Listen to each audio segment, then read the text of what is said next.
Hello, book 63 of 2020 was In the Dream House by Carmen Maria Machado. So I found out about this book from, I think it was a booktuber was talking about it, and it sounded really good that I suggested it to the book club that I was in at the time, and thankfully nobody voted for it, or there was a few votes but not very many, because I would have been so embarrassed to go back and talk about it, because I only ended up giving it 2 stars out of 5. It sounded really good because it was essentially, it's this woman's experience of a domestic abuse relationship, but a lesbian domestic abuse relationship. And it was framed through the lens of various kind of motifs in folk literature. I think when I read it, it said something about it being kind of through the lens of gothic themes. So it sounded a bit better than the folk literature thing anyway. So I thought, oh, that's really interesting, and it would be quite experimental. I'm quite interested in novel things, like new things that have never been done before, and experimental things. Although having said that, the last experimental thing that I read was Kimberly's Capital Punishment by Richard somebody, and that was awful. That was a 1-starer, so maybe I'm not that hot on experimental stuff, because it just breaks so many conventions, and there's a reason sometimes why there are conventions. But anyway, so I thought that this was like a really good book to read, because it provides kind of like a different dimension to domestic violence in relationships. Domestic violence in relationships, yeah, in domestic abuse and domestic relationships, because really there seems to be in our society this kind of assumption that it's just men that abuse women, and there's a kind of neglection of understanding. Is neglection a word? Neglection. Anyway, there's kind of, oh, somebody's ringing me from some weird place. Let's just decline that. Getting distracted. It's been a while. There's a neglection of understanding that women domestically abuse people as well. So, men are often quite embarrassed to admit that they're being domestically abused, and so it's underreported in the statistics. They maybe feel like they can deal with it, or maybe they're both domestically abusing each other back and forth. Or, as well in kind of same-sex relationships, domestic abuse happens as well, and it's not just in male homosexual relationships, but in female homosexual relationships as well. So I thought that it was a really good addition to literature to provide a different dimension to that for people that maybe haven't really thought about it in that way before. Every person is capable of abusing another person. So I thought that was worthwhile addition to kind of like the literature about it. However, having said that, I did find that it was quite indulgent, because it was this woman talking about her experiences, but the way she was kind of reporting it was like, I don't know, just a bit pretentious, like a bit, to kind of go back to these like motifs of folk literature, what we mean by motifs in folk literature, or just motifs in general, are kind of like things that are a little bit like tropes that are kind of used in various stories. So for example, a motif might be cutting out of a tongue, which is symbolic of something else, like being silenced. Or, if you think of like the Little Mermaid, when it takes her voice, it's symbolic, it's a motif of something else. Another example might be that you get a reward and get admitted to heaven. That's something that is like in a lot of stories. Another one that is probably more familiar is that guessing the name of a supernatural creature that allows you to have power over it. For example, guessing the name of Rumpelstiltskin, so that you don't have to give him your firstborn. Another example might be a girl eloping with a lover that ends up being really bad for her. So, for example, that's kind of I think it's in like Pride and Prejudice. I think, is there a character called Lydia who elopes with Mr. Wickham, or one of the girls elopes with Mr. Wickham, and he's a horrible person. So it's kind of, motifs are things that are kind of like recurrent in literature, and that they're often symbolic of something else. So she's kind of presenting what happened to her in this emotionally abusive relationship through the lens of those things, and the chapters are kind of from a certain kind of perspective as well. Like, so the titles of some of them might be like the dream house is what she calls like her kind of relationship in this house with this woman. So I'm just trying to think of it.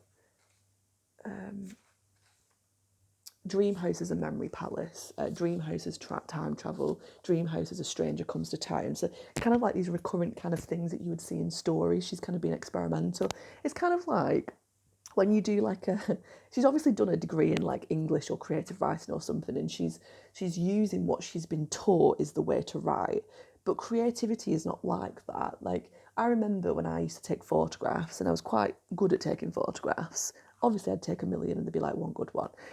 But then I went on a course that taught me all about like the way that you take photographs, so like aperture and rule of thirds, and the idea was that if you learn those, you can then creatively break them to express some kind of art.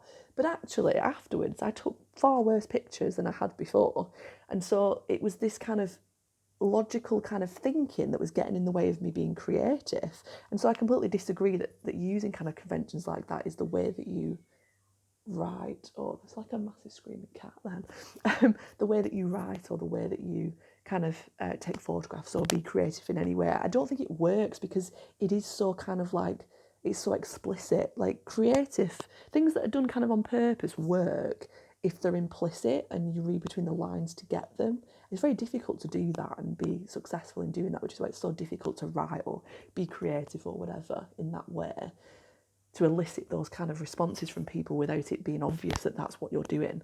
Whereas she's very obvious in this, what she's doing. She's trying to kind of be explicitly constructing these folk literature motifs, and she's using kind of, like, they're all in a book that she's referencing, and it's kind of like she's just picking them out and going, oh, I'll just tell the story for that. So it kind of detracts from the narrative. It kind of feels a little bit disjointed, like she's doing it on purpose, but it doesn't really flow in the kind of, same, in the way that you would expect.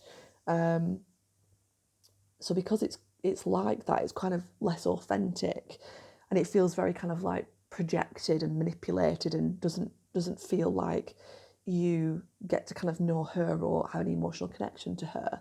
I mean, and what she's describing as well is kind of emotional abuse. I mean, if you've ever been in a relationship where you've been emotionally abused, and it can be, a partnership or a friendship even, or even like a family dynamic, I think sometimes people don't realise that they are being emotionally abusive, because it's a very, people have different perspectives, and the way that people behave.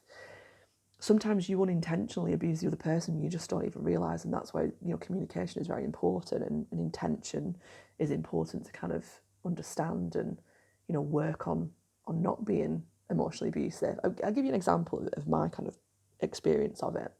I was in a relationship with somebody, or one of my experiences of it, because there's been a few.